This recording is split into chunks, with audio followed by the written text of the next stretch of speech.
What's up? Oh my goodness. Oh my goodness. We are live. Micah, look at my hair. Wow. I am all messed up today. So let me get started here. I am all frazzled because this is, let's see. What am I doing here? Let me make sure I'm doing this right.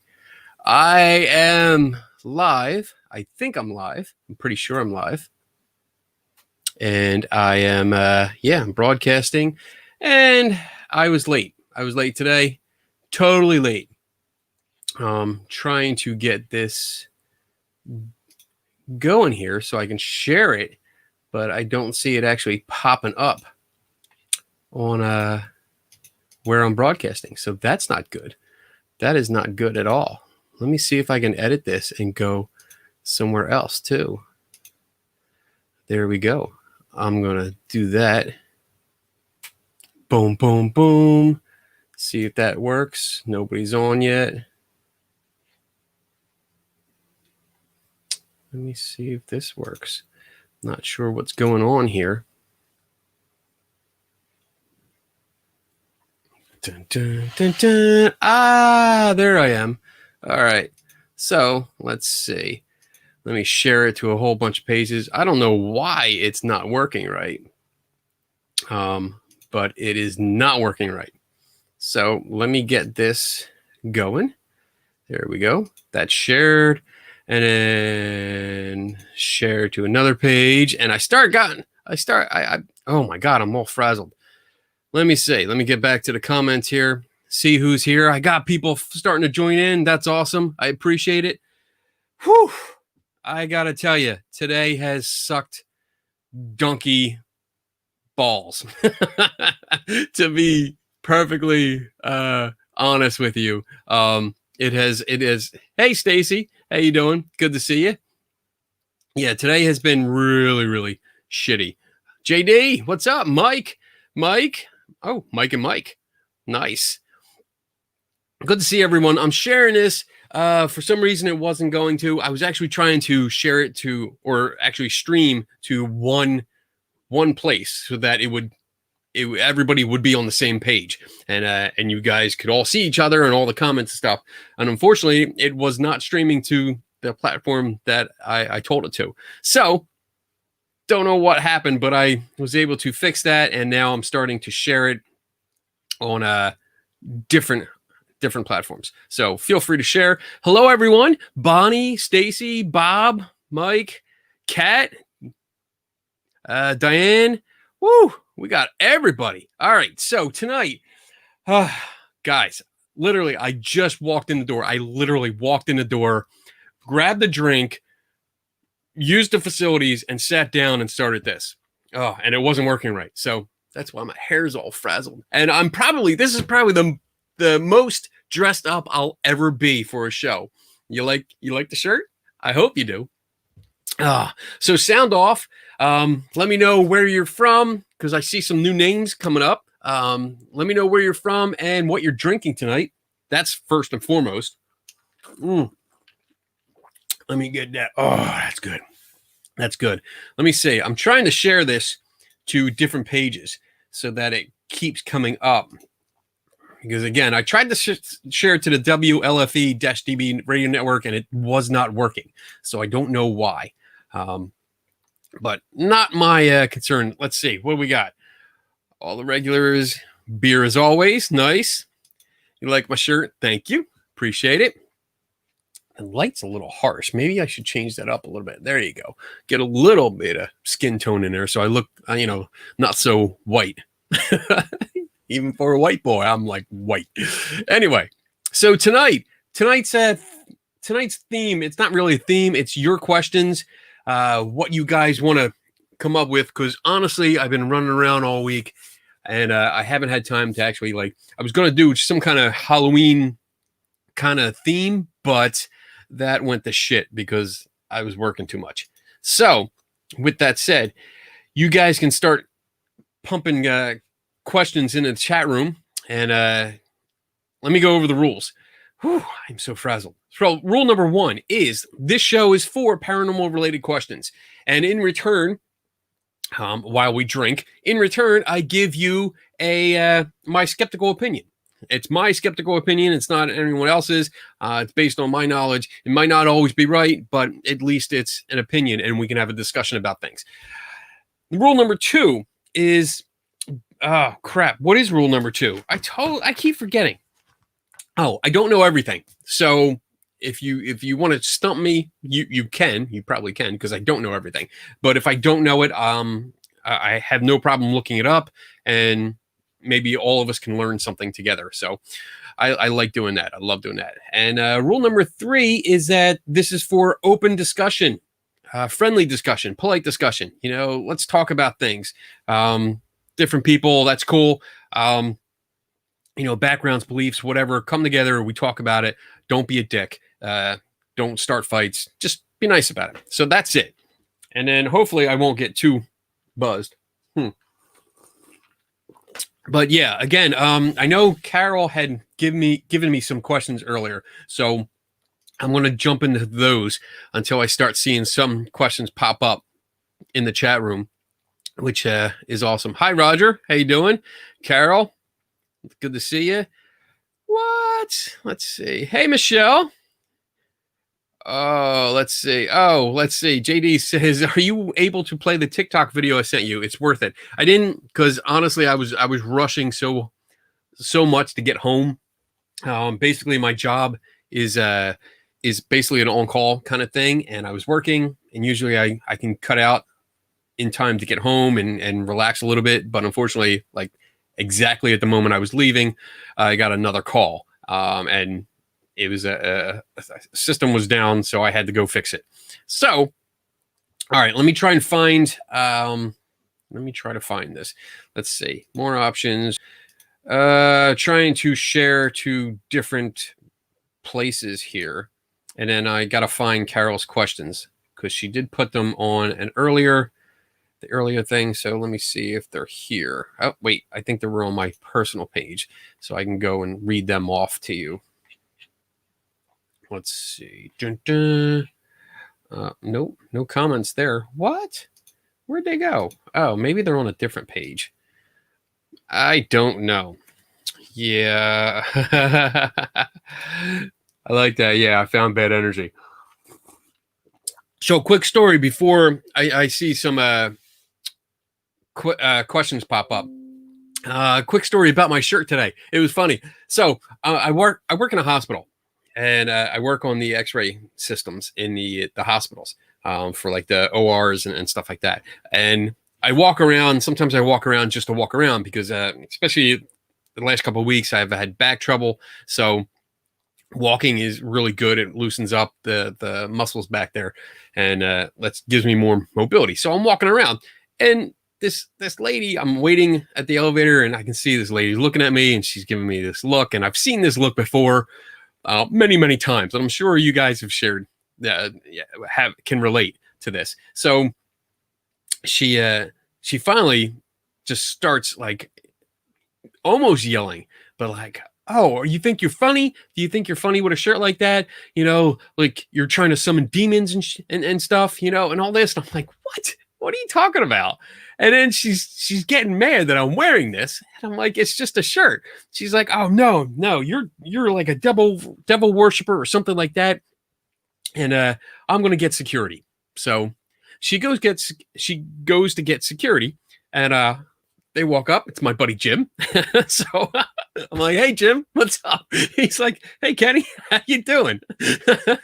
So that pisses the lady off even more, because we know each other. And then he turns to her and he's like, "Look, he's not a bad witch. He's a good witch. He actually fights demons." and some shit like that. He's like, he's kind of like Glenda, but without the glitter. And so he's okay. Just why don't you move along if you're done here? And he actually escorts her, walks her outside the building, which is great.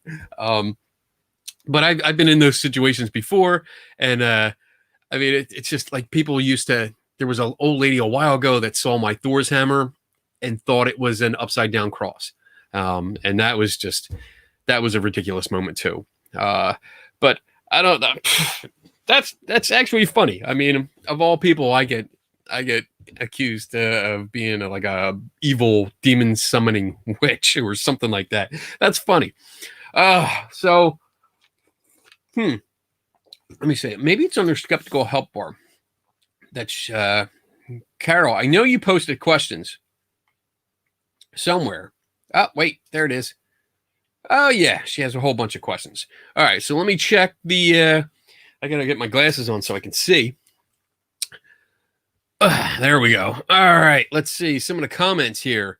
Dun, dun, dun. Let's see. Mike says, I was hoping he'd find Carol Baskin's husband's ghost. He did offer to investigate her place. You know, shit's coming. I don't know what that means. All right. Bob says I look at you strange every Friday and Saturday night. Yes, you do. And that brings it up. There will be no Three Tortured Souls tomorrow night. We're actually taking it off because it is Halloween. It also is my wife's birthday. So I'll be spending the day and night with her rather than with everybody here. So we're actually going to postpone it until next week. And we have something special planned. So we're gonna have a good episode, I think, coming up next weekend. So keep that in mind. So let's see. I have some questions from Carol, so I'm going to get to those. What's up, Dave? How you doing? Glenda without the glitter. Love it. New shirt. Yep. Hey, Kimberly. Good to see you. All right. All right. So I'm going to get to some of these questions. If you guys have a question, again, if it's a paranormal related question that you would like to throw out that get an opinion on, or, you know, from me or from anyone in the chat room, do me a favor, put it in the chat room and put question or the letter Q and then write your question. And that way, when I'm scrolling through, I can find it better. So Carol's first question is, and she, oh my God, how many did you write? She wrote a book. So Carol starts off, and I'm sorry, it's on the comments over here, so I can't put it on the screen, but she starts off saying, you have me completely convinced that what most ghost hunters do is complete nonsense. You had me pretty much convinced ghosts don't exist, but then I read or hear about certain things that have left me sitting on the proverbial fence. So question number one, I listened to a podcast on phone calls from the dead with the Brit PhD guy. The research seemed pretty good. What is your take? What's the next step in investigating? I'm going to have to skip over that question because I don't know what you're talking about. I don't know who you're talking about. The Brit PhD guy is that's not a good description. I don't know who that is. I'm not really sure. So let me see. Going to the next question. Your tortured soul pal, Dave, told me interesting stories about his house in Janesville with a trunk or something moving across the floor, and the stuff on a predictable sequence of things happening in poltergeist situations involving knocking and things moving. These two seem to be well documented. What do you make of them? Many allegedly haunted sites also talk about major, all capitals, major rearranging of things, not just a spoon put out of place, something someone might do and forget, but like all the books stacked. No human would stack books like this. That's a Ghostbusters reference. What's the next step in investigating this sort of object movement? Is it called telekinesis? I forgot. So Dave did talk about, I think on our Tortured Soul, he talked about stuff that had happened in his own house. And Dave's actually in the chat room, so he could probably correct me if I get this wrong. But because I don't remember the actual events, I don't remember the details of what he talked about. But if there's stuff going on in a predictable manner, so in other words, predictable means that you know the time and place it's going to happen. If you can pin that down, then obviously you can not only document it, but you can test it. So if something is happening, if like, let's say if all the dolls, let's just go full haunted horror movie. If all the dolls in a room, like dedicated to dolls, suddenly stand up and turn around and face the wall, and it only happens like between like 3 a.m. and 4 a.m., but it happens like every Friday, then by all means, that is a predictable event. It's a testable event. So you can actually set up video cameras or be in the room, if you're inclined, uh, between 3 and 4. I would suggest 2:30 and 4:30, and then see what happens. Because that's what you have to do. You can have all the anecdotes you want, and this is a touchy thing because I know some people. Well, no, let me rephrase that. Anecdotes in certain situations lead to research, lead to further research. It's like a direction, a pointer, saying, okay, so many people are claiming this happened. Let's take a look in that direction. So for in that kind of case, anecdotes are a research tool, but anecdotes are not necessarily evidence. So you can have a whole bunch of people saying that various things happen. And when you're talking about like this, when in this question, it's talking about it's putting an umbrella over all of these similar situations. All of these similar situations are not the same situation. They're all separate events or separate alleged events. So you would have to focus on each one. Just because 100 people say that they have a room that gets totally trashed once in a while, it doesn't mean it actually happened. You have to look at so many details.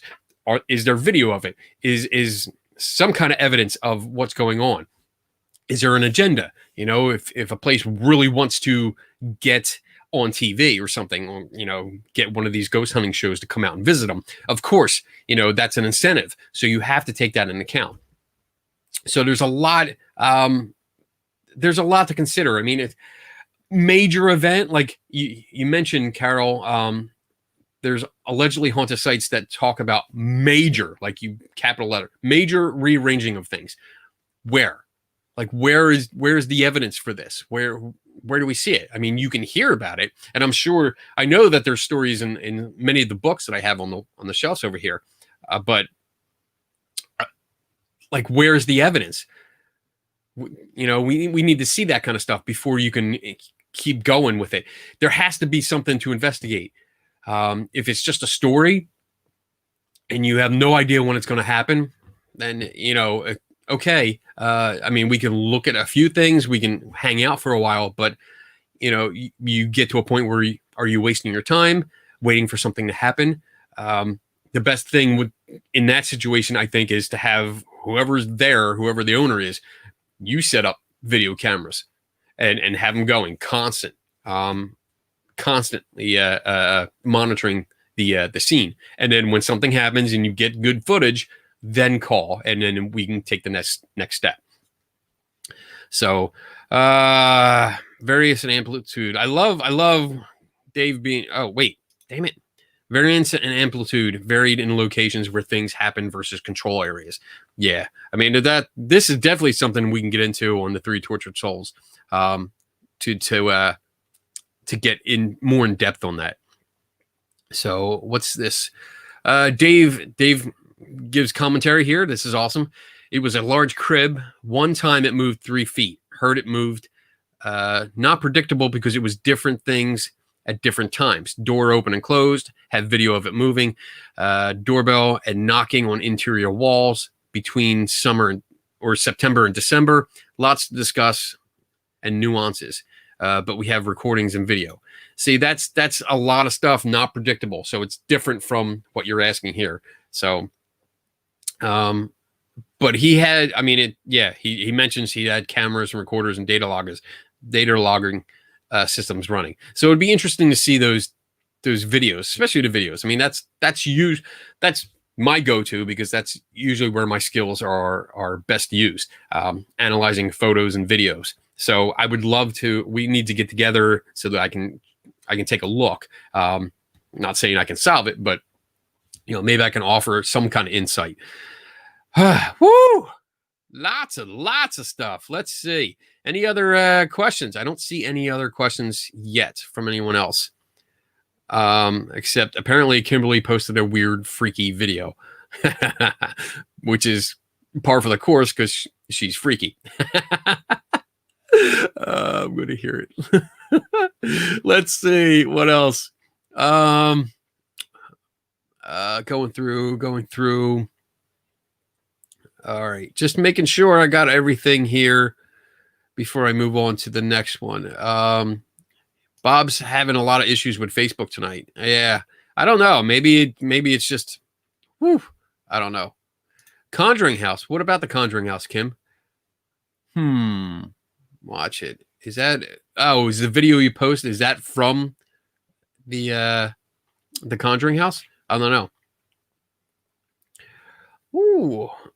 Oh, here's because I am actually broadcasting to YouTube too, because I haven't done that in a while, and I actually have somebody watching from YouTube. That's awesome.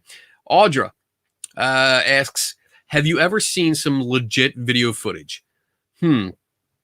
So I have not, and let me explain that. So there's a bunch of videos I've come across where, yes, I can explain it, and I've been able to not only explain it but replicate it with sometimes the same equipment and under the same conditions.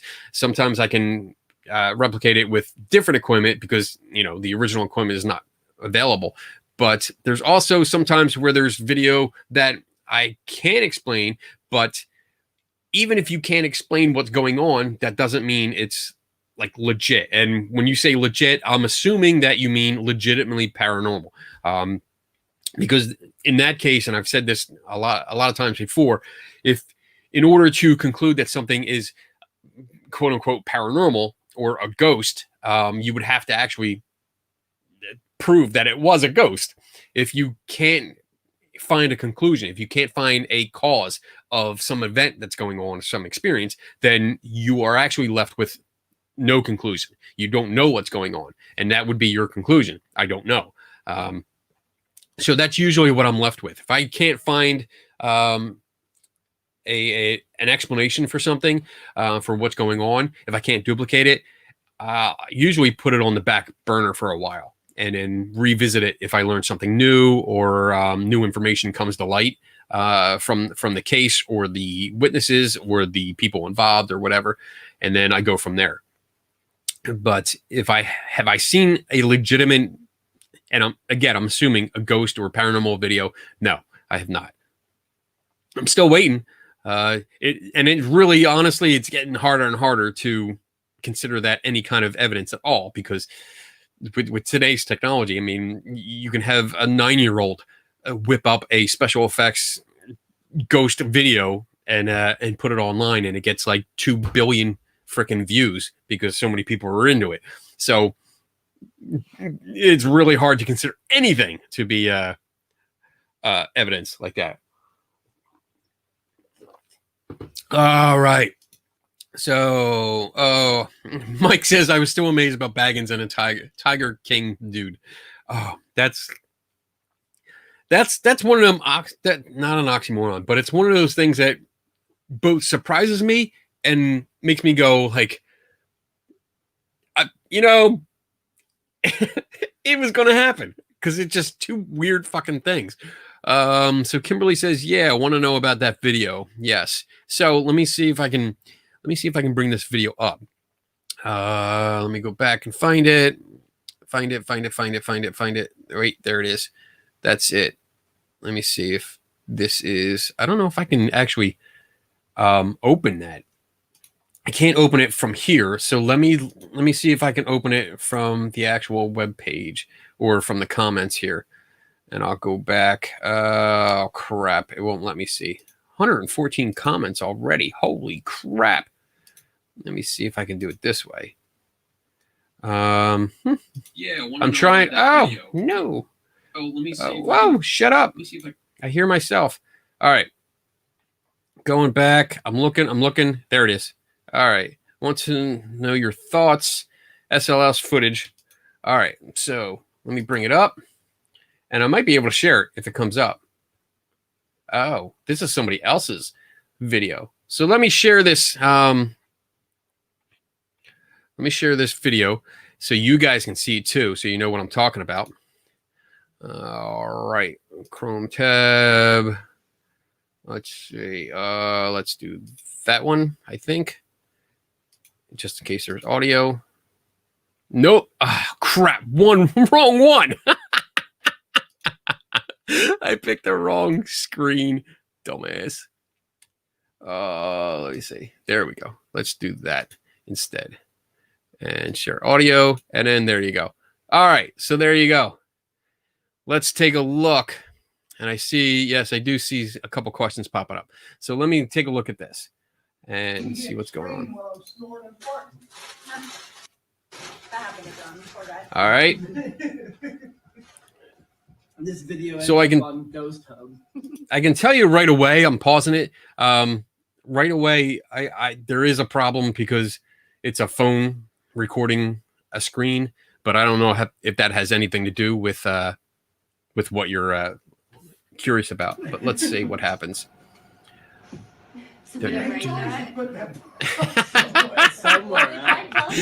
Oh my God! Did you set me up? Did you set me up for that? That's funny.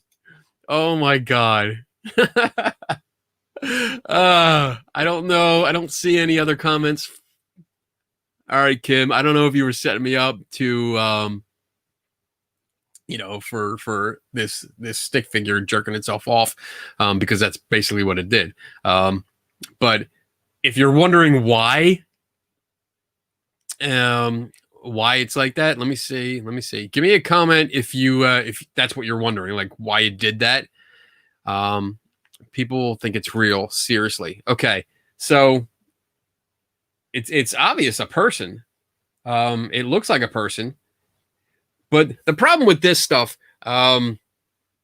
the problem with this kind of stuff is that you're recording off the Kinect software, which is it's software that you can download from Microsoft. It's free. And it's outsourced. It's open source. So you can download all the stuff that went with the Kinect and look at it. You don't get the visible light view here. You're getting a modified view, obviously, because it's actually, this looks like the 3D view. Now that I'm looking at it actually brings out, when it's full screen, what happens is that it gives you almost like a pyramid. I don't have one here. I'm going to use this funky crystal because it's almost pyramid shaped. This is actually how it comes out. It comes out in a cone from the Xbox. So the Kinect is on this side and it's looking out like this. Let me see if I can share this and then show you guys again what I'm talking about here. Okay, boom. All right, so hopefully you can see my pointer or my little hand there. So this line that goes across here, and then this line, there will actually be another one on this side. And what it's doing is it's reading a 3D environment from the infrared dots that it puts out. So it puts out this dot. It's called a speckle pattern. It's hundreds of thousands of dots that it looks out, that it puts out there, and then the IR camera reads it. So what you're seeing in this image here, which is kind of hard to understand, you're just seeing the surface that all the dots actually reflect off of. That's why we're seeing it this way. And these lines are part of the cone shape that it looks at. And you can actually click on that and drag it around in a 3D model, and look all around and see what the light is reflecting off of from different angles. You can look at the model from different angles, but you can't, like if you spin it all around, you're not going to see the back of that person. You're just going to see the front because that's where the light is reflecting off of it. But otherwise, and this is actually a classic example of breaking the rules, because Microsoft specifically put out that the Kinect had a problem with people sitting down. Because once you sit down, you take a bulk of your leg out. The whole thigh is gone, and it's not seeing it properly. So it distorts the human form. It's not what it sees in its database. It can't match it up correctly, so it starts to guess. And also because we're seeing a side view of this, it's not showing the full form. You're not seeing where the arms are. That's why it's confused. Most times when you see the Xbox Kinect used in ghost hunting, and you see like it picks up a chair or something, you'll see like the arms flail about or the legs flail about, and it's not because it's some kind of weird entity from a horror movie that's, you know, freaking out and just, you know, staying put. It's because the software that runs that little Kinect is trying to figure out where the fucking arms are. It's trying to figure out where the legs are because it can't see everything. So it's very confused. No, Kimberly, it's not. I see your comment. I'm not going to put it up. This is a family show, damn it. But yeah, I mean, these unfortunately, this kind of video is just useless. The Kinect is not a ghost hunting tool. It's not a valid tool. It's not good. Most people that I've interacted with that use this, either in person or online, don't understand how it works. And they're using it because they see it on TV and it looks cool. And it puts stick figures on different things. Just objects, vacuum cleaners, chairs, book bags, tables, beams, trash bags, all kinds of stuff. So it's not a valid tool. It is very flawed, and I don't recommend it. And it's not worth it. All right. So good. Thank you for sharing that. I appreciate it. Even though it's almost like it's like ghost porn. It's ghost porn. So let me come back here and look, because I think a few people had questions. Let me go back. All right. Let me see. Bob says I am focusing the year on perception, and in fact, that's what my podcast will eventually be about. Thinking about writing a book too. Lots of ideas. I want to write a book too. I've been working on it for like 10 years. All right. So, oh, wait, there's a question. Michelle says, why aren't you at the Conjuring House for the live seance? Are you going to watch it and then write a report on it? So I only saw that today. I think I saw the advertisement for it today. And I mean, I'm not really, why am I not there? Well, I don't know, because I wasn't invited. I don't know what else to say. I haven't been up there yet. I'd like to be up there. I really like to visit the place, to see the inside and walk around and to just look in some of the claims that were made by, you know, the parents and then other people that have been there. I would love to look into that, but I just haven't had the chance. And as for watching a live seance, I really don't have any interest in doing it because, I mean, I think I saw some of the people involved, and I really don't consider most of them investigators. So I don't really see anything coming of it. If it comes up, if I hear more chatter about it, I might look into it, you know, and look at the replay, because I doubt anything will actually happen, but I do predict a whole lot of dramatics will happen, like lots of drama. So, but other than that, I really have no interest. And yes, I do need to cut my hair. It's gotten long. Woo! Audra, didn't you already prove the SLS video is a crock? Well, I did write a long article, really involved article that explains how it works, and its flaws and stuff like that. So yes, there is a good article. If you look on Skeptical Inquirer online and look under my name, there is there's an article about it. You can read through it. Dave. Oh, Dave's going to hit me with it.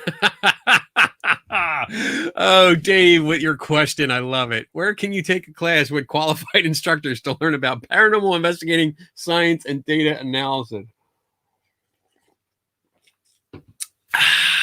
Nowhere. Nowhere. Actually, I mean, there's plenty of classes you can take with science and data analysis. I'm sure I haven't actually looked into data analysis, but I'm sure there's classes or courses you can take for that kind of stuff. Paranormal stuff, shit. I mean, that's everywhere. I don't have them here. I think they're down. They're packed away right now. But I have like 4 or 5 certifications from different paranormal schools that I paid like between like $20 and $40 for, and it took me all of like an hour or two to pass. Yeah, so I wouldn't recommend those kind of things. No diploma mills. So let's see what else we got. I'm going through. I'm scrolling through. I really need a producer. I need a producer to, that sits in the background and goes through all my comments for me. Let's see. Oh, they're talking about Zach Baggins. I love it. Let me see. Let's see. Aldra says, yeah, I always say don't believe it unless you were there and witnessed it firsthand. Even then, I mean, that's hard. I mean, I don't know if you're just talking about the Connect specifically, or if you're talking about like experiences in general. But I mean, because I've seen groups of people, like one person has an experience and everyone kind of jumps on the bandwagon, and instead of investigating and figuring out what's really going on, they get caught up in the moment and just go. They get crazy and not crazy as in like they crazy as in like, they're excited about what's going on. And there's a lot of issues with that, because I mean, excitement like that is addicting. It's what's the word I'm looking for? Crap. It's oh my god, infectious. I think that's what it is. Infectious. So you can get excited, especially when you're on a ghost hunt and you already have these beliefs of what's going on that is possibly real, and you're excited about being there and you're hyped up. So one person gets an experience and it's like, holy shit, did you hear that? Did you feel that? And then it kind of spreads around. Even if the other people don't really feel it, they get excited and they're joining in. So first-hand accounts can be flawed in that way, but eyewitness accounts in general are flawed, are often flawed. I mean, that's not saying like every single detail that you remember is wrong, but there is a good bit that can be wrong, and the more time between the event and when you're relating it can erase details. It could blur the lines between details and what you think might have happened, between real events and beliefs. There's a common thing where eyewitnesses usually fill in the gaps of things that they don't actually know. And I don't have any studies to actually pop up here, but I have read that there are studies where people are they are shown different videos of a scene, like an accident or a crime that happens, and when they're tested later, not everyone has the same details about like the perpetrator, about the kind of car, about who ran a stop sign or not, whether there was actually a stop sign or a yield sign. Little details that are important details, but not everyone gets them right. So even if you're there and you're witnessing it, doesn't mean that a alleged paranormal experience is actually paranormal. It might have a logical explanation, but if you don't actually look for it, then you're definitely not going to find it. COVID hair. That's because I literally been so busy lately. I need a haircut. Maybe tomorrow. I'm off all next week. I took off, and so I'll have some time. Hopefully, I'll get a haircut. All right, let me keep going here. All right, I asked that. Let me make sure. Oh man, I'm glad there's so many people out hanging out tonight. I appreciate everyone coming. Kimberly has to point out, you just said fuck like 5 times. Family, show my ass. I know. It's all right. The more I drink, the more I curse. So, let's say, I'll just continue with the Xbox Connect. Yeah, I've played it, and it's popped up with extra stick figures all the time. Oh, Kat says, I asked you a question when I messaged you a few days back about how it may be possible to reform or step up a team. Not sure if you'd like to address that, or if I'm flogging a dead horse and asking. All right. Well, that was a good question. We had a good conversation a couple days ago, and it's more about like reform or step up a team, as in, like, if you have a ghost hunting team that is, I guess, the stereotypical ghost hunting team, how to approach it to get them to start learning more, or start being more critical, learn more, so that they understand like more about photography and video and stuff. And it's not just, hey, let's go, any kind of crazy, weird thing we get are ghosts. And I think it's really hard, if you get a team, if you already have a ghost hunting team and that's what they're used to, it's really going to be hard to change the members, to get them to push or evolve. That's a word I like to use, to get them to evolve into bettering themselves. And I'm not saying like they're not good, but well, they're probably not good.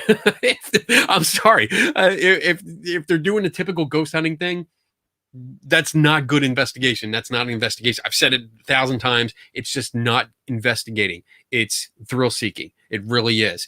And if you want to move beyond thrill seeking and get into more investigative methods, like good, solid, valid investigative methods, then you have to start learning. You have to understand how, shit.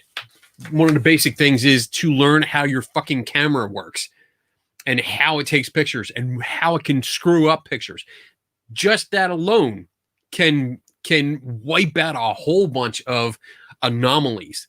Because once you understand this stuff, then it's almost like a light goes on. I'm not saying you're enlightened. Well, you probably are. You're enlightened because you have more knowledge, like good knowledge, and you start understanding what the pictures are. You'll start seeing things a little bit more clearer because you have the experience to apply to it, and then move on from there. And the same thing goes with video and audio. Like you guys watched, most of you guys watched The Three Tortured Souls, and one of the benefits is that I learned so much from the other two guys. It's amazing how much I learned.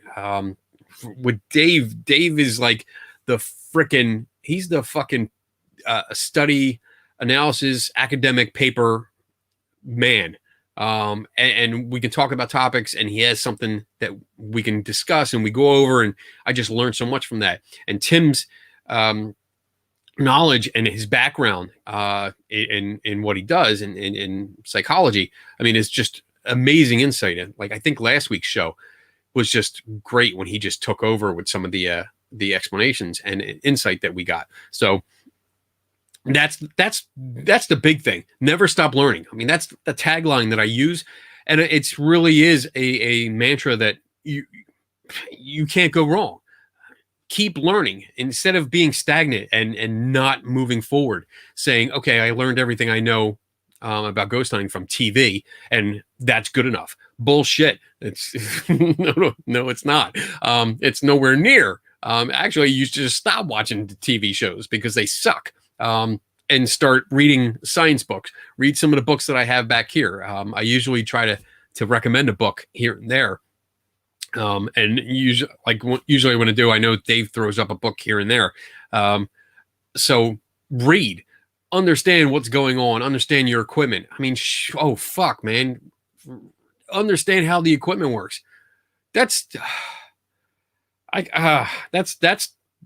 not beating a dead horse. The horse is like goo because it's been beat so much over the years, with that kind of thing. Knowing how your equipment works, I don't even want to get into that because we've repeated ourselves so much, and it's like they don't want to sometimes. So, all right, I'm going to move on a little bit.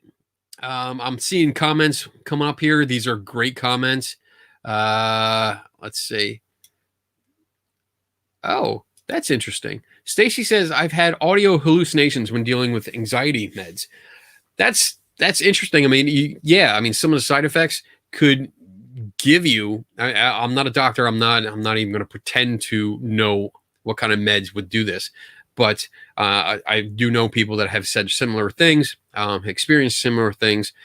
But you don't even need meds to have some kind of hallucination like that, to think you hear your name. I've done that a few times, and it's usually when like I get into the shower, and it's usually because of the white noise. You have a fan going, you start hearing voices and stuff. It's not really voices, it's the white noise from the fan, and you're trying to pick out patterns. But yeah, I've heard my name mentioned a couple times over the years. I mean, not like every day, but a few times over the years where I thought somebody was calling me, and no one. Do I think it's a ghost? No. I think it's just I heard something and I didn't hear it good enough, or clear enough, and I just misinterpreted it. So, what? Let's see. Mike, mass hysteria. That's right. Let's see. Oh, Bob says the quote, "You see what you want to see," quote, phenomenon. Yes. I mean, that's definitely something.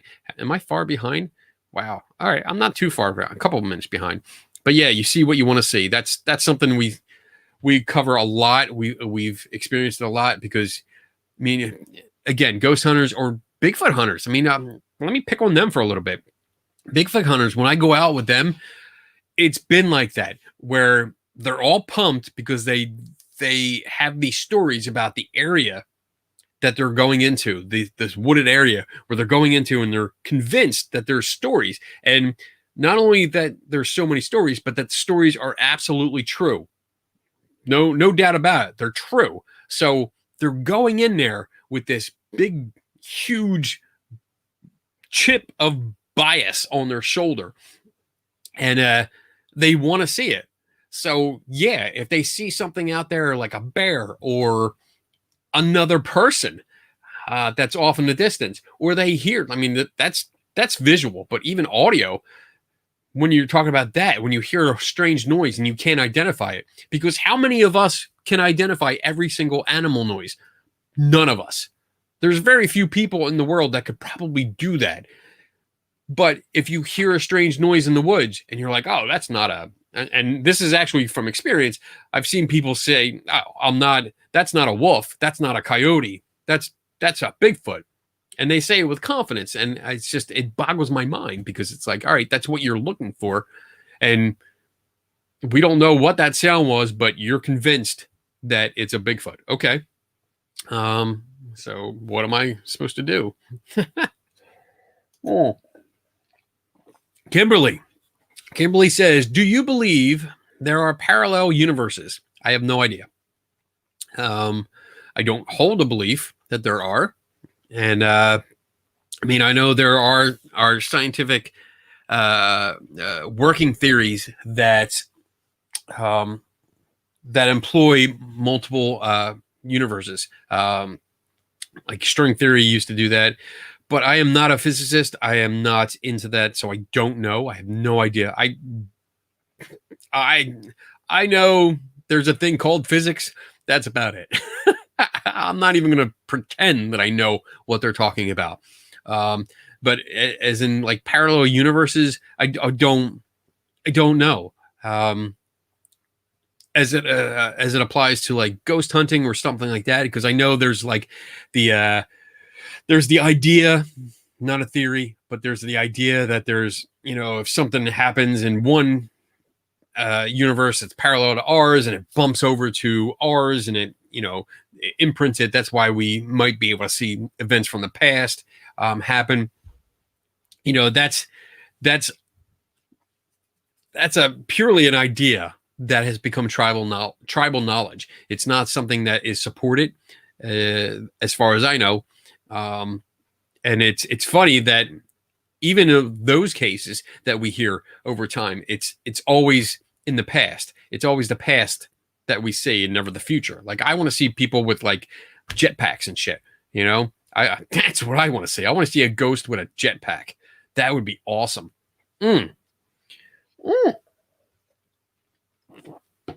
All right, let me keep going here. I'm trying to catch up to the comments. I'm getting there.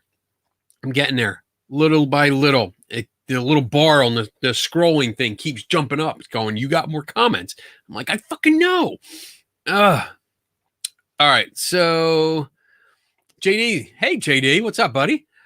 He says, playing off of what Kimberly Ann asked, why do you think ghosts have persisted as something people popularly believe in, but vampires and werewolves really aren't believed by many people?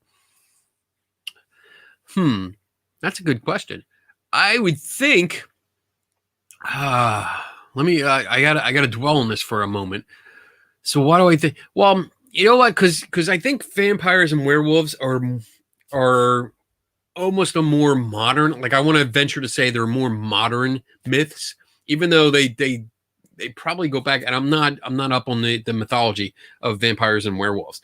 But I would say life after death and ghosts. The thought of ghosts.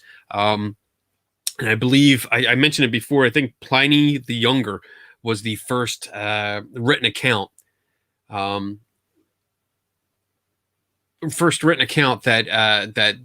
of a ghost story. So I'm sorry, I'm jumping back and forth. I see comments here, and I see another comment where apparently I missed a question from Kimberly.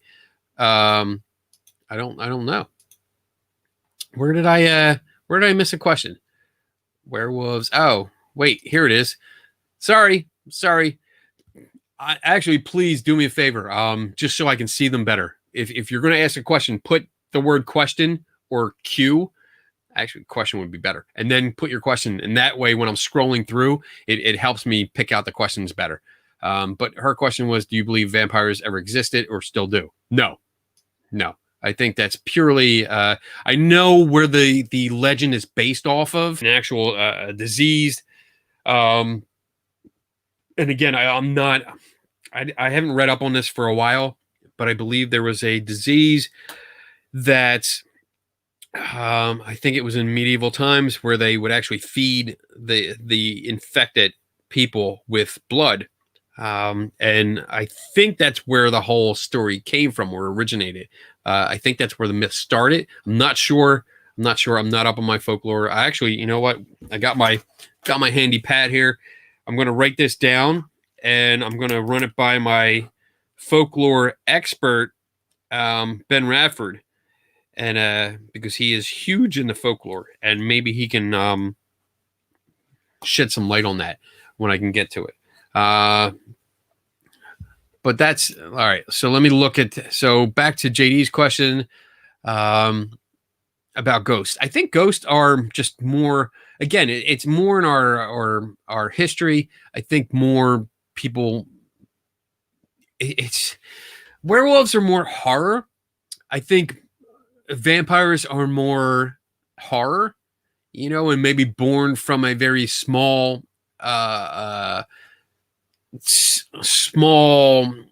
number of people that were affected by some kind of disease. But ghosts, the thought of ghosts and life after death and maybe coming back, I mean, that's pretty old. I mean, we have ghosts in the Bible, so you had that as part of the religion coming up. I think it's just a popular thing. People want to believe that there's a life after death, and it's kind of a comforting thought. But when you take that to more extremes, or start thinking about it, or start writing stories about it, there's a plethora of material that includes ghosts or spirits, demons, some kind of afterlife thing. So I think it's just more popular because it's because of what we hope is real. Because I don't think there's too many people that hope vampires and werewolves are real. I mean, it would be cool to have a werewolf. I would love him. I would call him Sparky if I had one, and we would play together. But ghosts, I think, are just more of a plausible belief.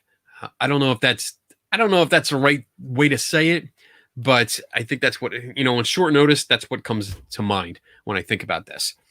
So, but that's a good question. We might have to revisit that. All right. Oh, I don't know what you're talking about, but I remember this, the famous gorilla, the basketball and gorilla suit. I actually have that. Let me see. This is a good book. Hold on. So maybe that'll be my recommended book today. I like that. The Invisible Gorilla. This was a good book. Because I remember watching that video and be like, oh shit, there was a gorilla? You're kidding me? So yeah, that's a great book. If you have never seen that video, it's kind of a spoiler now, but look it up. The gorilla in the basketball, the gorilla experiment, the invisible gorilla experiment. Look it up, and it's pretty cool. I know I've seen it a bunch of times at like different science conventions, and reading through the book, it was a good read. Whew. Let's see. Audra says the details are like whispered down the lane. Yeah, I mean that's a good game. I think we've talked about it before, where it's really easy to tell a story, and then you tell the story to somebody else, and the more times the story gets told, the details change, or they get embellished, depending on the person's beliefs, backgrounds, or excitement, and stuff like that. So, let's see. Dave says maybe because a lot of people still have experiences with ghosts and not so much with vampires and werewolves. That's true. I mean, so many people claim to have seen ghosts, claim to, been touched or hear voices and stuff like that. Ghosts are just more popular. We don't hear any stories about people being attacked by vampires, or werewolves for that matter. By the way, Silver Bullet, my favorite werewolf movie of all time. Love that. But yeah, I think Dave, you nailed it. Thank you. I appreciate it, because that's it. I mean, not many people have.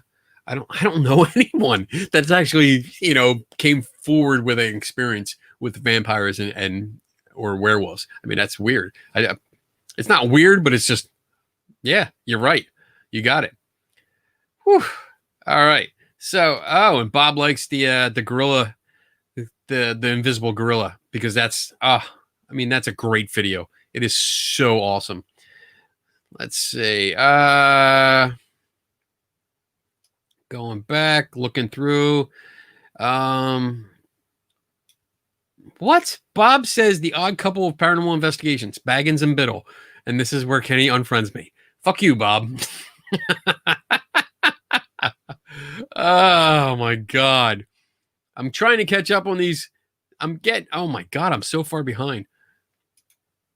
Dave says ghosts are seen and associated across different phenomena: hauntings, drop-ins, near-death experiences, end-of-life dreams and experiences, religions. Yeah, exactly. There's a lot more stories or experiences that support the belief in ghosts rather than werewolves and such like that.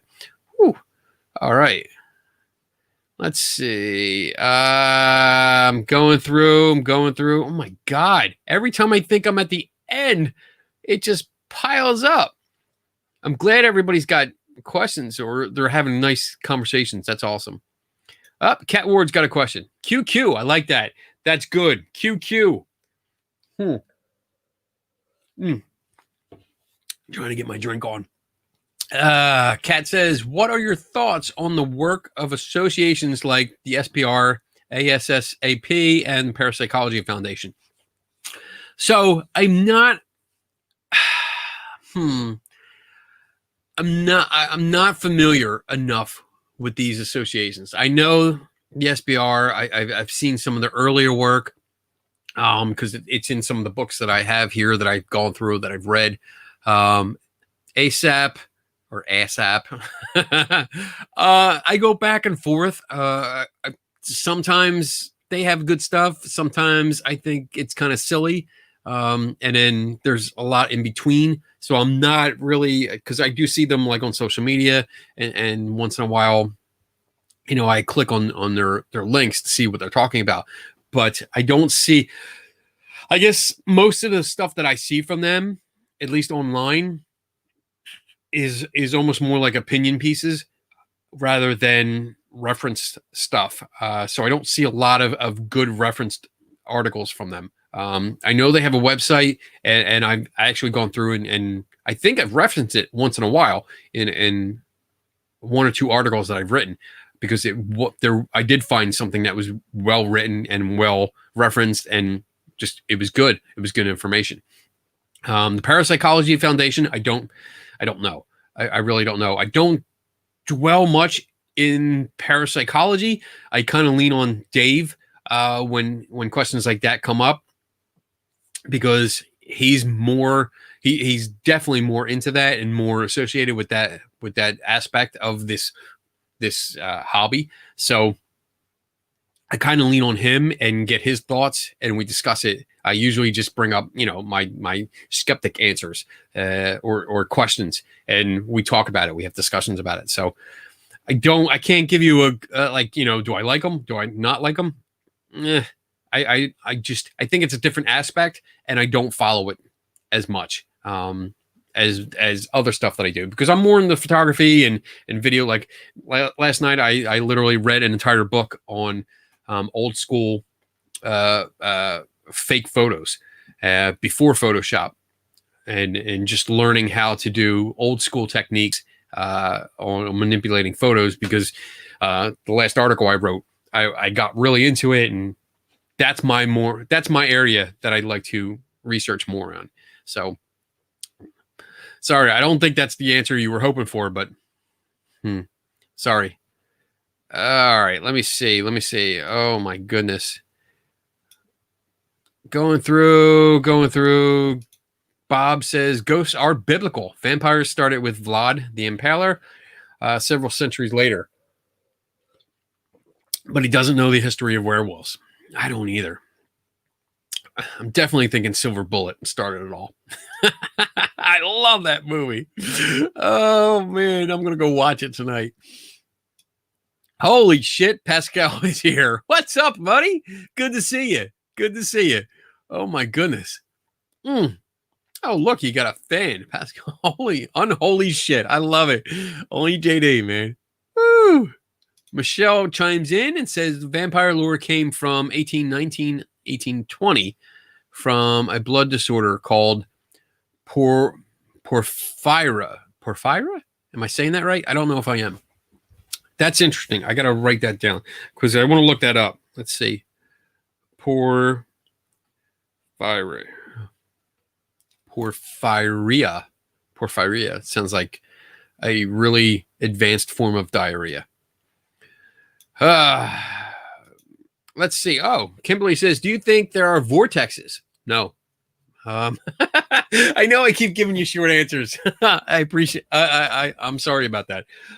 Vortexes are like when I think of vortexes, I go back to when I started ghost hunting, and that was in the early 90s, and it's like vortex was a camera strap. That's what people were promoting as vortexes.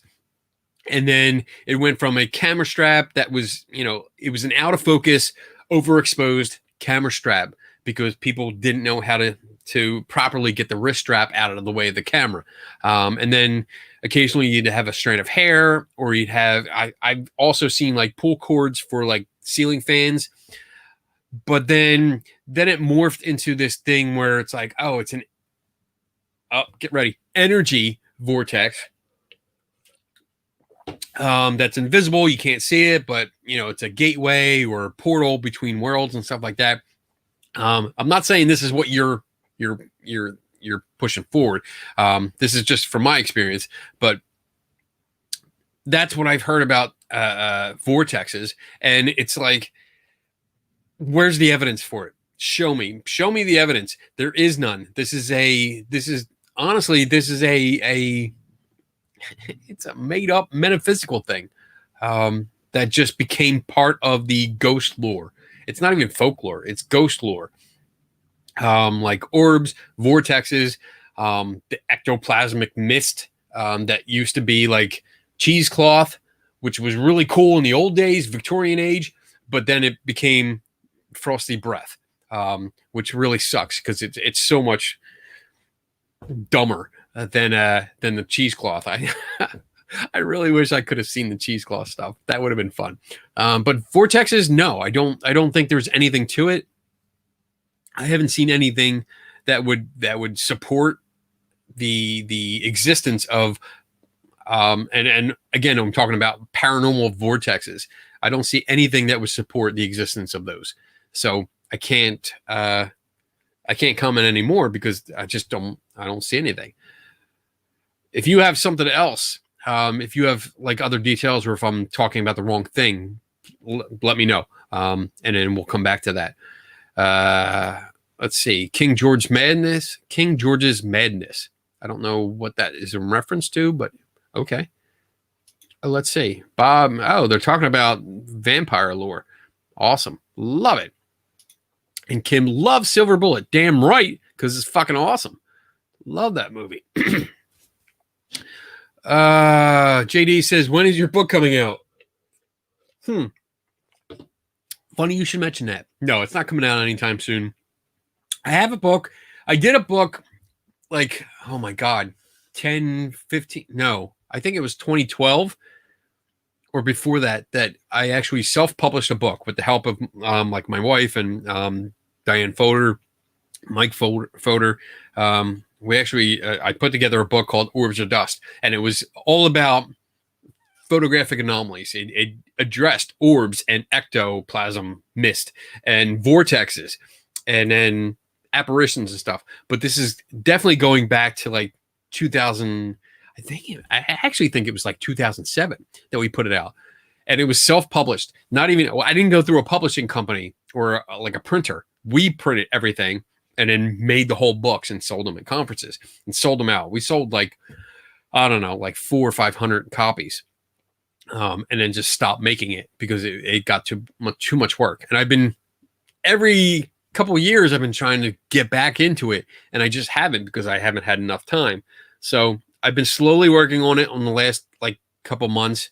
I've been refining it, updating it because you're talking like 2007. So it's a little outdated with the digital stuff because digital was really, it was still kind of new.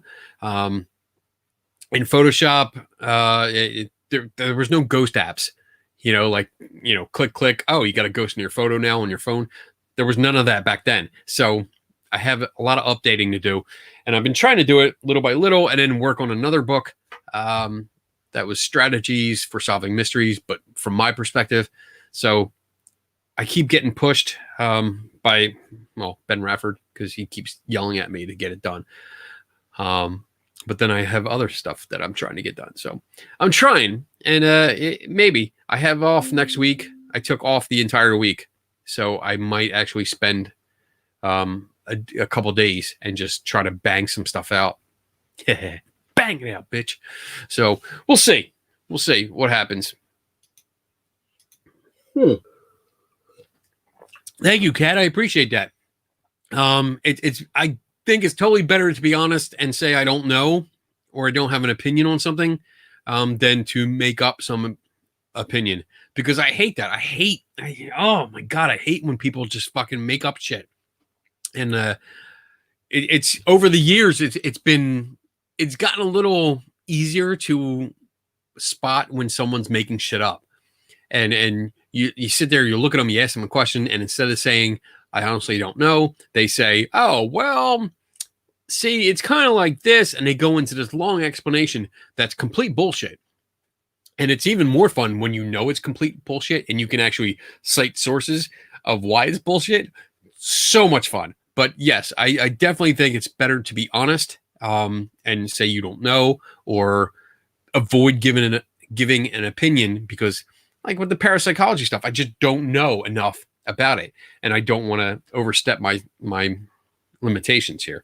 So what? Let me see here. Stacy says she studied many books regarding the English monarchy. The odd thing is that oh my God, I can't say this word. Porphyria, I don't know, is a genetic disease, and no one else in the family showed symptoms. That's weird. Now I'm really interested. I'm probably going to be up all night watching Silver Bullet and researching this disease. That's what I'm going to be doing. So let's see. John Michael says, "Oh Lord, I want to call in with some questions."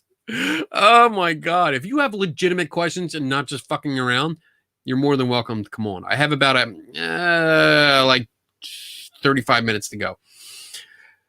Let's see. What else? Dun, dun, dun. Question. I love how Kimberly puts it in capital letters, like, "Hey, bitch, fucking question."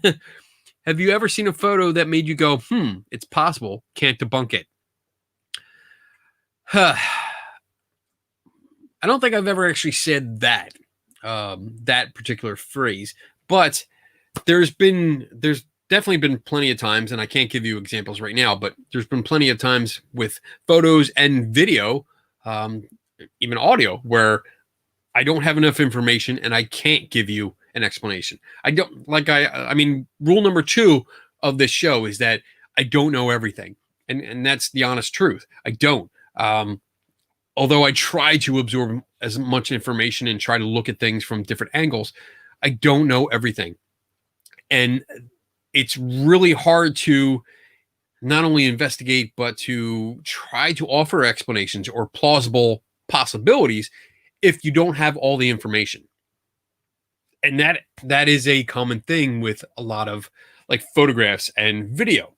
You can be presented, and this is typical of what I get, is that you're presented with a video or a photograph and you get a paragraph saying, like, "Oh, we were all there, there was nobody in that room, there was nobody in the house, there was nothing here, and this and that and this. How do you explain this?" And I mean, immediately there's always like 10 questions. There's always 10 to 15 more questions where I need more information. Sometimes, yeah, I can usually, if it's a photo or a video, usually I can come up with something pretty quick if it's if it's something that I've seen before.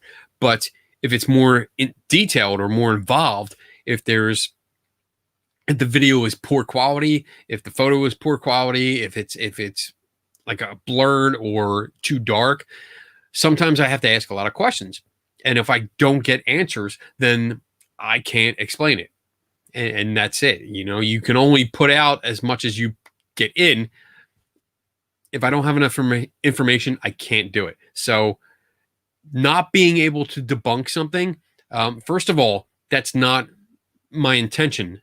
That's not my purpose. I want to make that clear, is that my purpose is not to debunk everything. My purpose is to find explanations, find causes of experiences, to understand what's really going on. If that means it's a ghost or an alien or Bigfoot, Daryl, then so be it. That's great. That's actually great, because I would love that shit to be true. But if it has some other explanation, like a reflection, or it's actually a team member, or it's a flaw in the software, then so be it. That's what it is. So my intent is never to debunk. My intent is to understand and find a source and explain it. So if I can't explain it, the only reason is that I don't have enough information.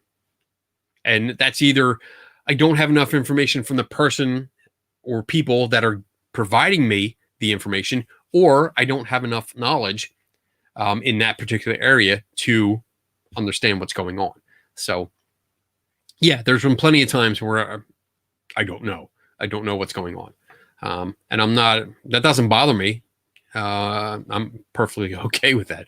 I mean, in the beginning, yeah, like years ago, I probably would have been like, fuck, I can't figure it out. Fuck. Who am I kidding? I'm still like that. I still got to try to figure it out. But I'm not going to bullshit you. I'm not going to lie, or make up a story or make up facts just to continue to be the skeptic. If I don't know, I'm going to tell you, and I'll be honest with you. All right. Energy, drink more. Did I say energy? Damn it. All right. Let's see.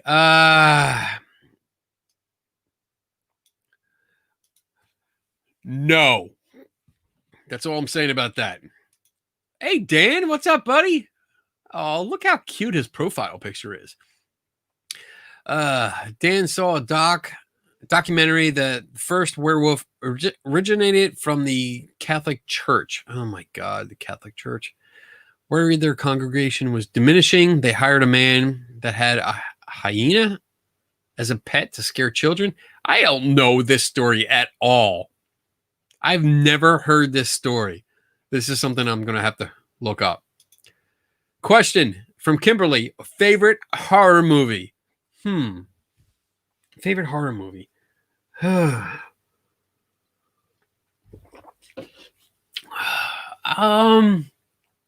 I don't know. I really don't know. I don't think I have a favorite horror movie.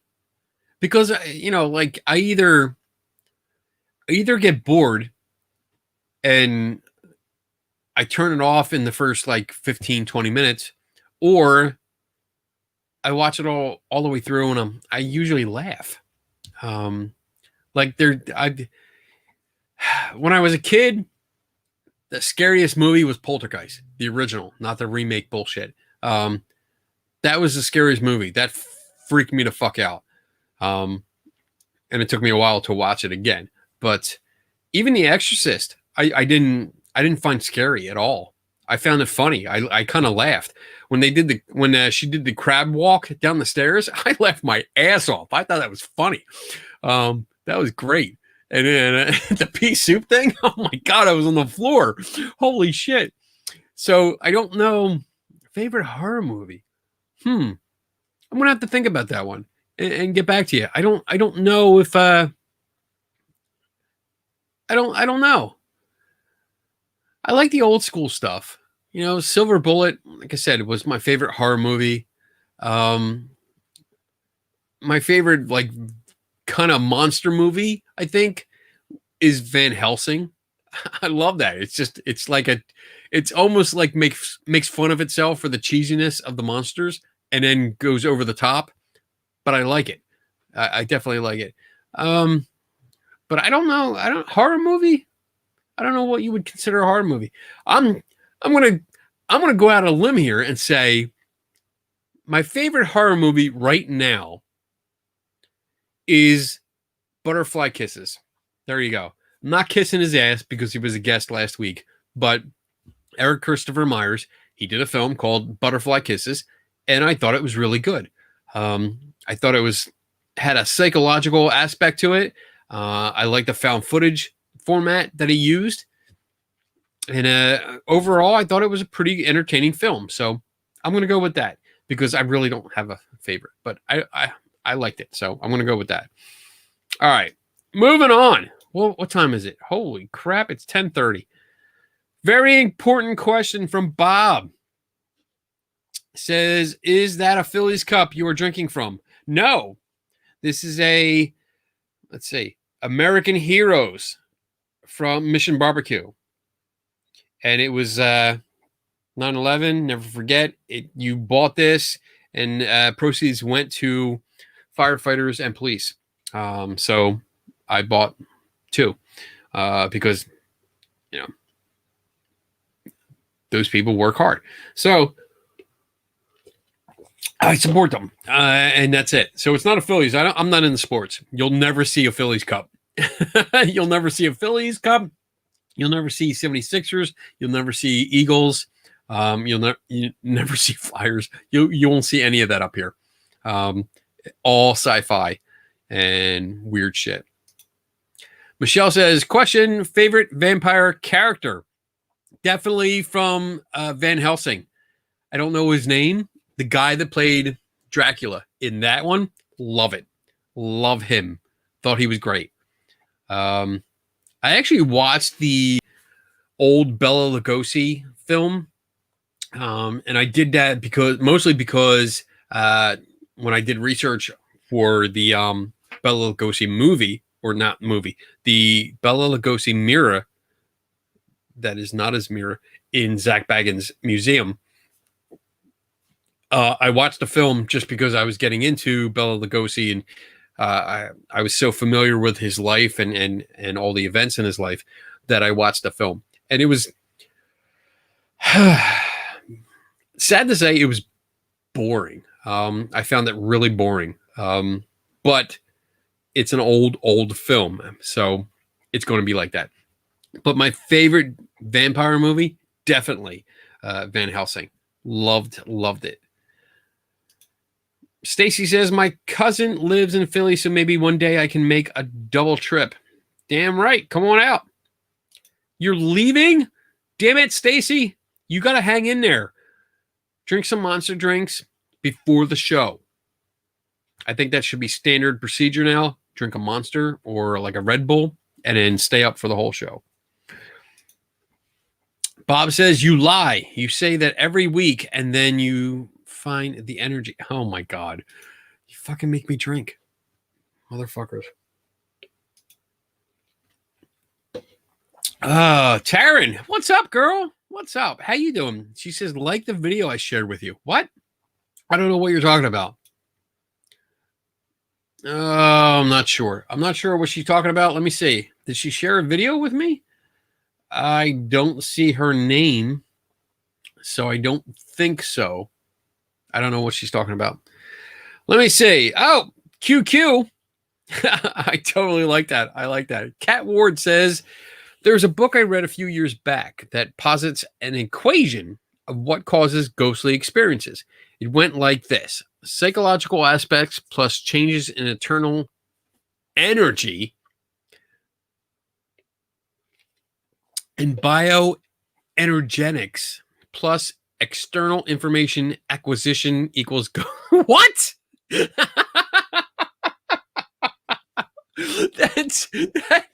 That is what?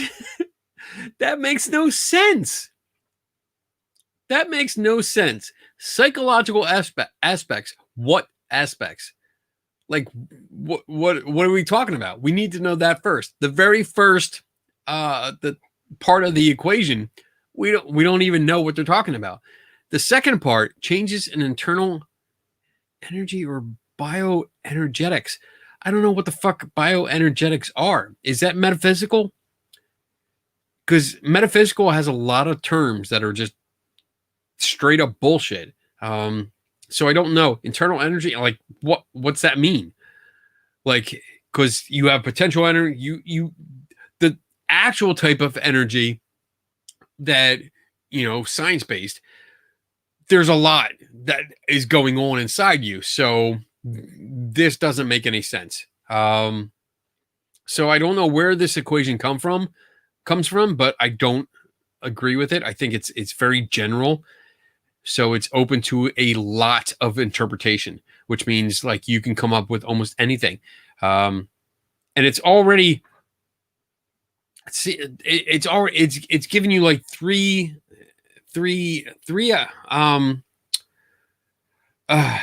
components equals ghostly experience. So it's already anticipating a ghostly experience. So I don't get it. I don't. My thoughts are this is useless. And weird. Maybe the alcohol talking. I'm not sure. All right. Stacy says, yeah, I know, but I honestly don't think it's happening tonight. I was tired before the show started. Didn't sleep well last night. All right. You get some sleep and be ready for next week. I don't want to hear this tired bullshit next week. Wait. And John Michael says, how can I call in? I've got some legit questions for Ken Master. I can send you a link via Facebook. You can come on pretty quick. Let me go. Let's see. I'll get back to you in a second. Let me go through some of these things. You're the king of debunking. That's funny. His name is Daryl. That's right, Carrie. He's the king of repellent. Oh my goodness. Question: what would be the first area you would go investigate if you were able to visit Castle Dracula or castle? I guess any castle. I don't know. Like I don't know any of the stories about Castle Dracula, so I don't know what's associated with like kind of paranormal claims, if I could go, I would definitely. The first step of anything like that, any trip, any adventure, is to document everything. I would take pictures. As soon as it came into sight, I would take pictures. Take pictures as I walked up, as I walked in, every single room. And that's usually the standard procedure with me. Like anytime I go to a new location and I'm there to investigate, my first order of business is to take photographs of every single room. And that would be from every corner. Like I would go into a corner, take a picture of the entire room, go to the next corner, entire room, next corner, entire room. I also incorporate, I have a 360 camera that I put on a monopod in the middle of the room, take pictures. And I do that throughout the entire place. So if that takes me an hour or like 4 hours, so be it. That's what I do. So that's my first thing that I do. Yes, Kimberly, I am a paranormal cockblock. Oh my goodness. So let me see. I'm gonna send a link. Let me see. Hold on. I'm screwing up here. Let's see. Copy. So I'm going to send John Michael a link so that he can come on and ask a couple questions, and maybe we'll just go long. we'll go over because we don't actually have to stop. Let's see. John Michael. There we go. Let's see. Paste. There you go. I sent you a link, John. Don't expect me to bring you on right away because I want to get through some of these questions before I bring you on. So you might sit in the green room for a couple minutes. So let's see. Question. I saw a question coming up. Let me get the cock block off there. Question from Carrie. What's up? What is your most interesting experience? First one is when I got married. Second one is when I had a son. And then the third one would be a thing that I haven't announced yet, is when I got elected to be a fellow with the Center for Inquiry, which recently happened, and it hasn't been announced yet, but a lot of people know, and it's an awesome thing for me. So that's my most recent interesting experience, because the Center for Inquiry is the organization that puts out Skeptical Inquirer, which I write for, and being elected a fellow means that I've contributed a great deal to the science community, and a bunch of people said, hey, you're doing a good job. So I was like, fuck, no way. So yeah, hopefully the next issue of Skeptical Inquirer will be announced. So, but it's been out there a little bit, little Easter eggs have been out there, and I haven't said anything because, I had work to do. So, but that is my 3 most interesting experiences ever. But I'm pretty sure you're probably talking about paranormal stuff. So, let's see. Interesting like paranormal / skeptical experience. I think one of the most interesting ones happened at White Hill Mansion over in Fieldsboro, New Jersey. I was there. I was there actually with it was me, Donna, my wife, and we were walking through. We were doing a little tour, and we heard a noise that happened like up on the first floor. We were down in the basement area. There is a bar up there, and what happened, and we were down in the bar, we were talking about what was going on and some of the experiences, and there was a loud bang upstairs, and we were pretty sure, not 100%, but pretty sure there were no other people. So we actually rushed up to see what was going on, and nothing. Couldn't find anybody. But the only partial explanation or possible explanation I could come up with was that there was a storm coming in, and over the back area of the house, there's actually like it's it goes out. There's like an enclosed area that's a big dining room area, but it goes out a little bit. It has a roof that's open to the outside, and there were trees above it. So it's possible that a branch came down, banged on the roof, and that's what we heard, but never actually found a source. So that was interesting to me. So, all right. So we have, let's see. Dave actually comes up and says bioenergetics is a real thing.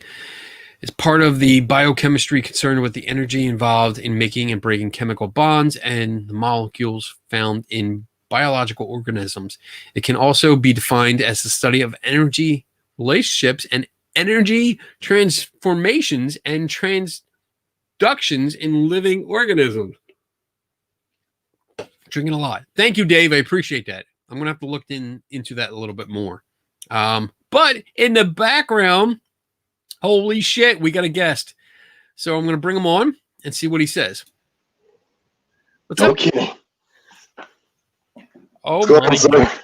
How you doing, John? It's been a while. How you doing? I've been doing good, man. Yeah? You've been doing pretty good? Yeah, I've been doing pretty good. You know, Cool, I'm feeling good. I was a little rushed in the beginning, but now I'm feeling a little buzzed. So I'm doing good. I kind of want to ask you a question about what's your favorite type of energy, so you just have to sit here and drink all night. But I'm not. So what's your question? I mean, I've got several, so you can cut me off whenever. Okay. All right. But one that I was curious about is, since most of these revolve around photography, so I feel like that's your specialty. Let's say you have the perfect scenario. A ghost sits down with you and is like, I'm a ghost. I was born in 1872. My name is Francis Miller. I died this way. You know, perfect scenario, right? And you take a picture and you film it. In 2020, is there any way to prove that that video would be authentic? With like Photoshop around and everything else. Wow. That's that's a damn good question. You know, because I don't I do some film editing, so and video editing, so I understand how to manipulate that medium so that I could do special effects. I could do certain things. I don't know how I would do it live. Like with this, we're streaming right now, so there's no editing involved. So I think my best tactic, my best method would do a live stream like this. Yeah. If that's legit, I don't know. Because I'm not sure if there's techniques out there that I could use to manipulate, because you can do like green screen. I mean, you can totally do green screen. If I put a green curtain behind me, I could put myself like on the Millennium Falcon. I could do like the Enterprise. I could do whatever I wanted. So who's to say that if I don't put if I wanted to put a curtain behind me, I could sit here and do this and have a conversation with another person like sitting here that's really not here. So, I mean, that's just off the top of my head. I don't think there's going to be a perfect situation that's provable. You would have to do something within a public environment. Yeah. I think you would have to be able to do something like this, not only do it in a public environment, but do it again. Like, I mean, if we're talking about like scientific review, if someone wants to replicate the results that we have, then not only we have to demonstrate the process first, but you would also have to have an independent team say, okay, you do it here in this area where we have control of the environment. And if you can produce that, you know, then we go from there. So my friend, the ghost, let's call him Fred. Fred would have to not only appear in public with me on camera and in front of, like, you know, whoever's at the public event, but also make an appearance at another independent location with an independent team to verify their results. So I think, I mean, that's just off the top of my head. I'm sure if I think about this, this is definitely a good thought experiment. But if I thought about if I thought more into this, I'd probably come up with more restrictions and or controls to go onto it. But right now, like, that's the best I can come up with on the spot. Right. You know, what do you think? Yeah, no, something I've thought of too. Like, I think technique is more important than talking to them. Like, getting the video evidence is less important than the technique of how you're obtaining that evidence. So right. I mean, we see, if you go on YouTube and just type in ghost or spirits or something like that, even demonic, I mean, you can come up with thousands of videos, right, that are really cool. And they look legit. Yeah, they look good. I mean, they're really good, and that's something. Every time I analyze, especially like if it's an old photo, like the last article I wrote for Skeptical Inquirer dealt with a photo from 1900. So you're going back, and by today's standards, it's like most people that I talk to about this are like, how do you fucking edit a photo without Photoshop? How is that even possible? Yeah. And it's amazing. Like, once you get into it, it's amazing what people did, but there are always going to be ways around it. And I think that's what we have to keep in mind. Like, for photo and video, you can make some cool shit, but is it evidence? Right. No, like I said it earlier, like a 9-year-old or even younger can fucking whip up a ghost video, in a matter of minutes. I learned how to do that. The first time I learned how to overlay video to make like myself transparent as a ghost walk through my backyard, I learned from a kid. And I mean, the kid, when I turned the video on, the voice of the narrator was literally like, okay, this is what you do. You want to do this, and you overlay this, and you take the video. I was like, this is so embarrassing. This is so embarrassing. I mean, I've been doing this for years now with photography, and now I'm like, this little Johnny, 6-year-old Johnny, is teaching me how to fucking fake videos. This is great. That's awesome. But yeah, I mean, unless it's in a public environment, it's always going to have that stigma of it's fake. You created that. You're not going to get away with that because it's so easy to do anymore. Right. So, yeah. Got another question? Yeah. So, I've tried to research this and I haven't found an answer, but are you aware of any ghost orbs prior to the advent of the digital camera? So ghost orbs. So orbs. Let's not call them ghost orbs. But well, that was the. I don't know if you saw my. Yes. I saw the finger quotes. So orbs, which I loathe. They are the photographic anomaly of orbs actually got its start with UFOs. So when you go back into the history with early cameras, early photographs that contained orb anomalies, they were associated with UFOs and aliens. It's fascinating. It goes back to early photography. And I do have a piece that I'm working on with this, but it goes back to that where people would take pictures outside, because early cameras, I'm not talking about your Instamatic like 110. I'm talking about more the older film cameras, which required you to be outside because you needed more light. You needed enough light to be outside. You had to be outside for it to be a good picture. Are you talking like early 1900s? Yeah, probably a little later, like 1920s, 1940s.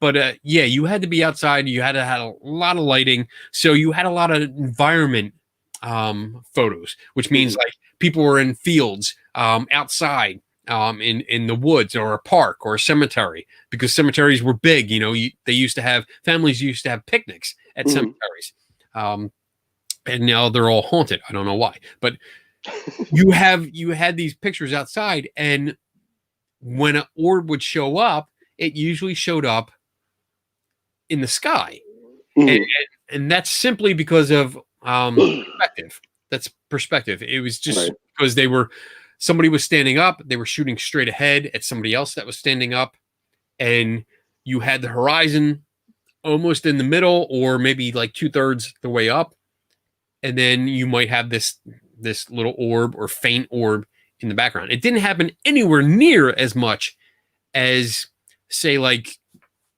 1980s, 1990s, when more compact cameras were popular. What was causing the orbs back then, if it wasn't for the digital processor that was causing the circle of confusion?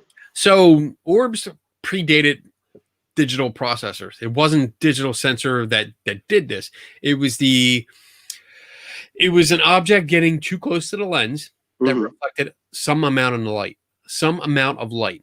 So if you had a speck of dust or a insect, bug, something like that, and if we're talking about older cameras, you had a more of a distance between the camera and the flash. So if the flash didn't go off, or if the flash did go off, wasn't as big of a deal as it is today. But because you're outside, especially because you needed good lighting, you wanted the lighting to be behind the photographer on your subject. Okay, so your subject was brightly lit. So if you're taking a picture and the light is behind me, unfortunately, I can't demonstrate too well because the light is behind the camera. But if you had a speck of dust going right about here, the tip of that wouldn't reflect light just enough that it would cause this little tiny blurred circle.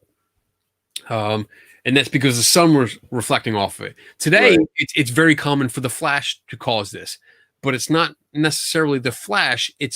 You need a light source. So a bright lamp, especially if you're not using flash photography, a bright lamp, a street lamp, a porch lamp, a flashlight, infrared light. If somebody has a infrared flashlight or an infrared like illuminator on their video camera and they happen to swing by the area you're photographing at the time, that's a light source.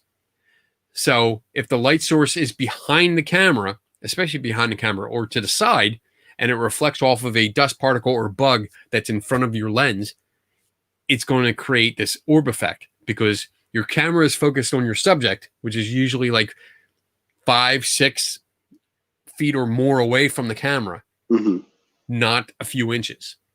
So anything a few inches from your lens is blurry already. It's before the depth of field, which means that it's out of focus. So that's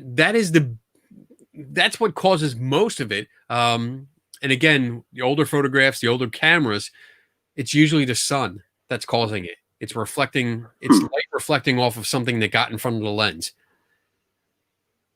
And it caused it, but it wasn't common. It really wasn't common. It got really common when cameras started getting more compact. Once you had the flash getting closer and closer to the lens and the flash being used more, it was easy to reflect off of little dust particles within an inch or so of the lens. So when you have like a DSLR like this, and I have a flash mounted on here on the shoe here, my flash is usually up here. So anything right in front of the lens, I'll go this way, is not illuminated. So I the only time I've ever gotten orbs is when I'm in a cave and there's lots of condensation and mists. That's the only time, because you're absolutely going to get it because you can't help it.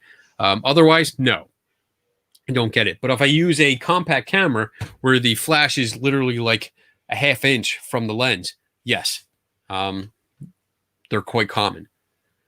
So it's just kind of almost a coincidence that the rise of the amount of orbs that people caught was also occurred with the rise of digital cameras. It's more of how compact they became, and because the Yes. flashes became mounted closer to the lens. That's interesting. Yeah. I didn't know that. The more compact they became, yes, definitely. When the Sony Mavica was released, that was the first like commercial consumer level camera, digital camera that was released. Mm-hmm. When that came out, the flash was kind of close. It wasn't as close as it is today. Like when you get the super compact cameras, I mean, the camera itself is only like 2.5 inches Right. with today's compact cameras, but the Mavica was close enough, but it was also very low resolution. So that contributed to it. You had Right. pixelation, you had pixel issues with the early models, but people were taking more pictures because it was easier. You didn't have to wait for film, so it was very easy to just take random pictures and then look through them on the little LCD screen, which you usually didn't see the orbs on the LCD. You had to zoom in or print them or put them on a computer, and then you would see them. Right. Right. The more common digital cameras became, the more compact they became. They went from like a brick, and I apologize, I don't have them here. I have a whole collection of these cameras, but they went from almost like a brick like this down, down, down, down, down. So they're really small. And now you have, I mean, you have your phone, which when you put that up, you can see how close the flash there is to the first lens. Right. There. That's about shit. That's a 1/4 inch. Easy. So if I'm in any kind of environment where any kind of environment and you're walking around, you're manipulating things, yes, you can get dust particles, you can get dust, just simply going like this, puts skin cells and shit into the air, you can get orbs. Right. So, yeah, wow, that was good.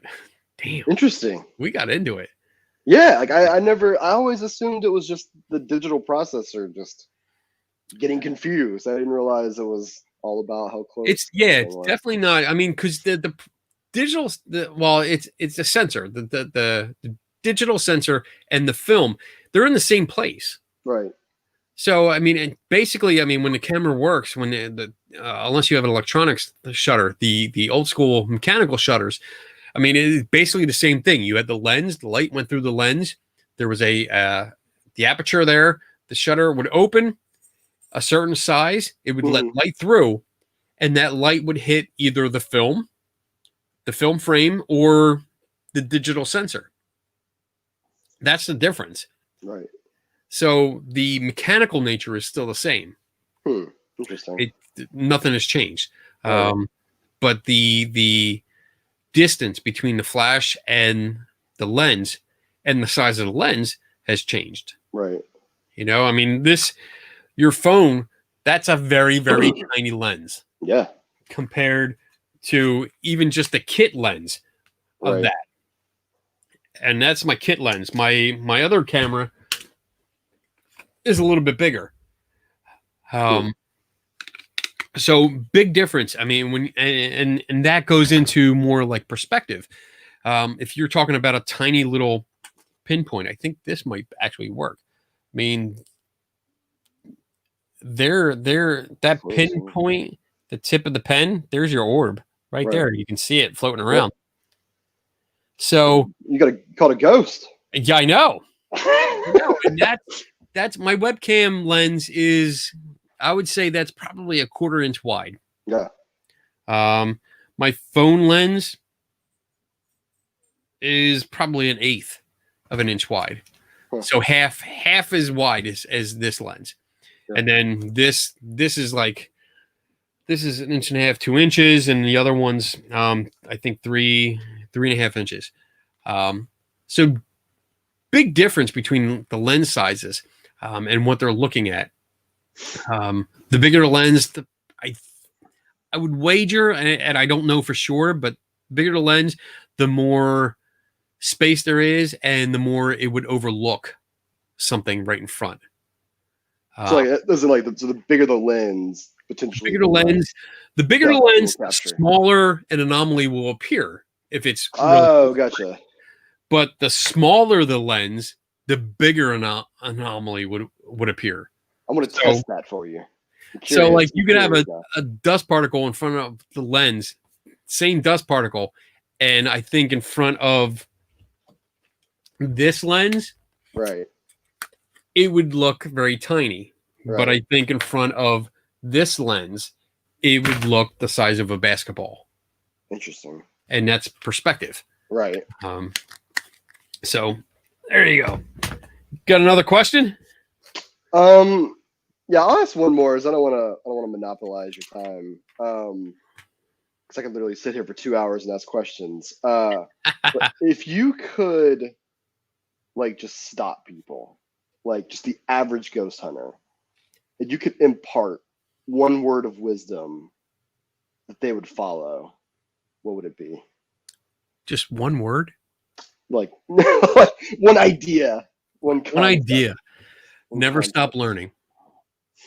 Like that, I think that's the best advice I can give anyone, because I see too many people, too many groups that they just stop. They watch a couple ghost hunting shows. They go out. They may go to like a ghost hunt, a public ghost hunt where you pay like $20 or whatever, and you get like a ghost hunting 101 class, which is bullshit. And then they learn how to ghost hunt, and that's it. They stop. They just stop. You know, they're like, there's no need to learn anymore. They know everything, and they do exactly that. It's a Xerox machine. They do the same thing over and over and over again. They don't look for causes. They don't look for solutions or conclusions or facts or clues. They don't look for stuff like that. It's okay, there's an anomaly. I see an orb, or I heard a noise. I heard what I think is a voice. There was a knock, and that's it. That's their anomaly. They're happy, and they go with it. Right. For me, that's anomaly hunting. That's not investigating. That's you're looking for strange shit to get a thrill. Again, it goes back to thrill seeking. And then, but if you never stop learning, if you continue to say, okay, like, I mean, I constantly write down notes. I have pages and pages of notes every show where people ask me questions, and if I don't know about it, I look it up later. If I don't know the anomaly that I got, if I don't know, like, okay, I got a picture, there's just strange things, I will spend hours and hours, maybe days, looking for similar things, or consulting photographers and saying, hey, have you ever seen this before? Do you know what this is? Can you tell me? Can you school me? And that's across the board, no matter what topic it is. And like I mentioned before, like I talked to on the show that I do Saturday nights with Tim and Dave, the Three Tortured Souls. I learn a lot from those two guys because they have different areas of expertise. And when a topic comes up and I don't know about it, but they do, I mean, we have long conversations, like off the show, like in the background. We have long conversations where I learn a lot. Right. And I mean, I think that's a secret to it. Don't get stagnant. Don't just settle for, okay, I watched a couple of TV shows, I got this. No, you fucking do not. And I guarantee you do not got this by fucking TV shows. No. Get out there and read a book. I mean, like I mentioned earlier, like I usually have a recommended book, and this week is totally going to be The Invisible Gorilla. Nice. This is a good book. And it widens your perspective. It gives you ideas. It gives you, like, we just talked about orbs and some of the stuff you had no idea about. And you're going to be better for it. You're going to be like, oh shit, you know, now I realize that. And maybe you'll go look into it more. Maybe you won't, but at least you have a starting point. And you'll get to get to learn more later on. And whatever you do learn, you can apply to future experiences. Yeah, for sure. Like, I mean, that's the thing with me. Like, I'm just infinitely curious. Like, I've kept people for days talking to them, like Pascal earlier. Because I think I spent like 2 days asking him questions about EMF. Like, Yeah. we spent a lot of time talking. Like, I'm just curious. Like, you know what I mean? Like, I think that's great advice. And I mean, that's it. That's the best advice I can give. Because, I mean, I don't know everything.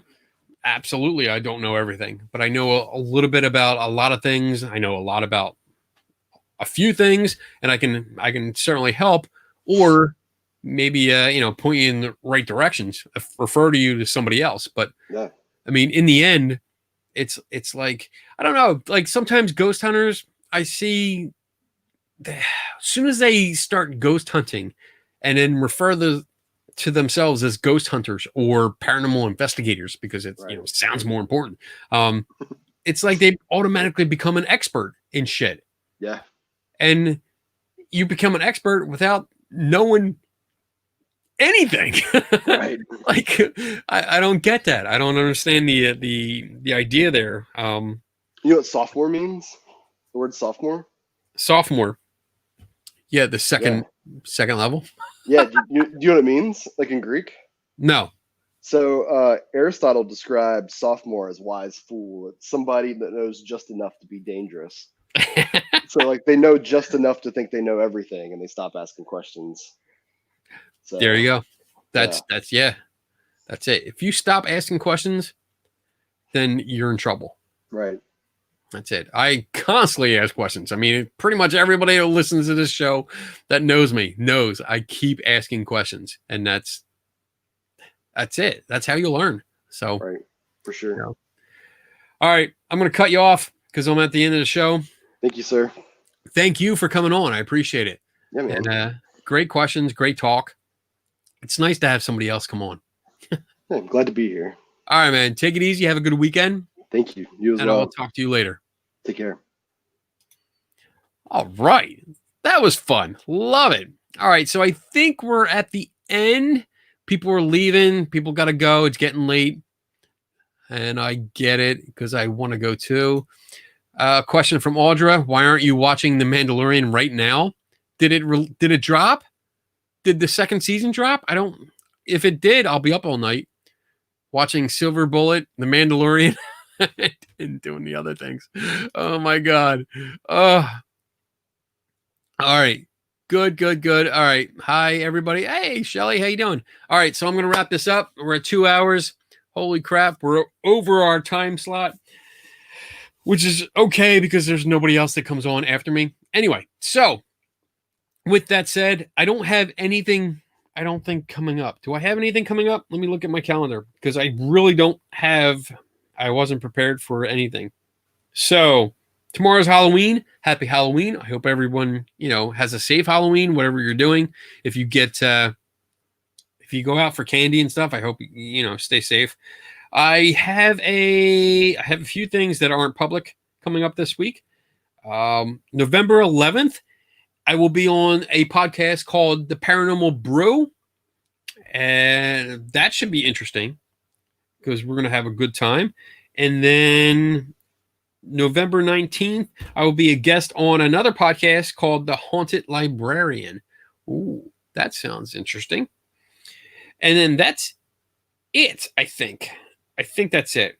John Michael, if you're still watching, the first 2 weeks in December, I will be in North Carolina.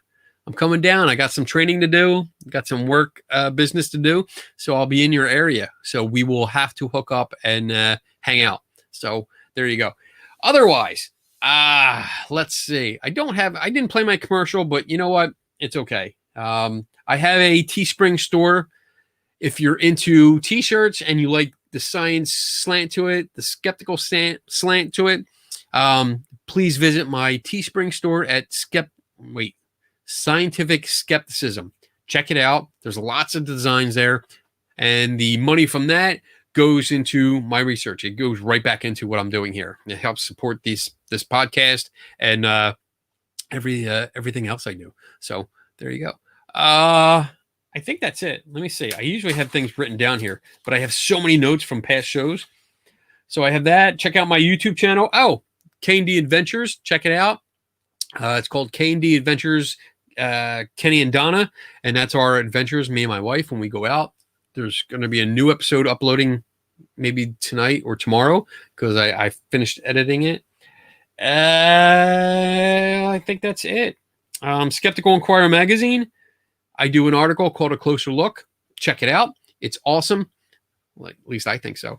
And I have a lot of fun doing it. So check it out. Lots of good information there. And then if you have events coming up, if you know somebody that's doing an event or an organizer and they would like to have like a skeptical point of view, if it's a paranormal event, if they'd like to have like a token skeptic, I love being a token skeptic. I even have a t-shirt that says that. Let me know. Reach out to me. I'd love to participate if I can. My schedule is filling up kind of quick. Not with necessarily with public events, but with a lot of private and actual like school events. I'm doing a lot of educational programs, which is really cool. That's something I'm really getting into, and I'm loving it. And that's it. Otherwise, have a great weekend. Be safe. Be happy. Have fun. Be nice to everybody. And then let's see. Let me set this up because I always have to get my ending ready so that I can, do my cool tagline and then cut right to a video. So with that, love you guys. Thank you. And remember, never stop learning.